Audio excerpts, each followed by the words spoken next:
আসসালামু আলাইকুম রহমতুল্লাহি বারাকাতু। আজকে রান্না করতেছি কচুর মুখি দিয়ে, তারপর হচ্ছে চালতা সাথে ছোট মাছ দিয়ে ঝোল, যেটাকে আমাদের নরসিংদীর ভাষায় বলে খাটাই। তো সে যাই হোক, ছোট মাছগুলোকে খুব সুন্দর করে নুন হলুদ দিয়ে মেখে তারপর হচ্ছে লাল লাল করে ভেজে নিচ্ছি। তো ভেজে নেওয়া হয়ে গেছে, এবার দিয়ে দেব একটা পেঁয়াজ, তারপর হচ্ছে কচুরমুখীগুলা, হলুদের গুঁড়া, মরিচের গুঁড়া, ধনিয়ার গুঁড়া সব কিছু একসাথে দিয়ে অল্প একটু পানি দিয়ে খুব সুন্দর করে কষিয়ে নেব। তারপরে হচ্ছে এখানে আমি ঝোলের জন্য পানি দিয়ে দেব। তো তেল ভেসে উঠেছে, এ পর্যায়ে কষানো হয়ে গেছে। মাছগুলোকে দিয়ে উল্টে পাল্টে মাছের গায়ে মশলাটা লাগিয়ে তারপর হচ্ছে এখানে আমি ঝোলের জন্য পরিমাণ মতো পানি দিয়ে দেবো।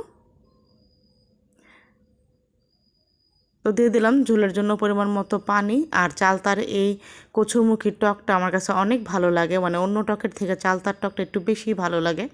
তো খুব সুন্দর করে নেড়ে চেড়ে এখন আমি ঢাকনা দিয়ে ঢেকে রান্না করে নেব। তো বলক এসে পড়ছে, ঢাকনাটা উঠিয়ে দিলাম, একটু নেড়ে চেড়ে দিচ্ছি।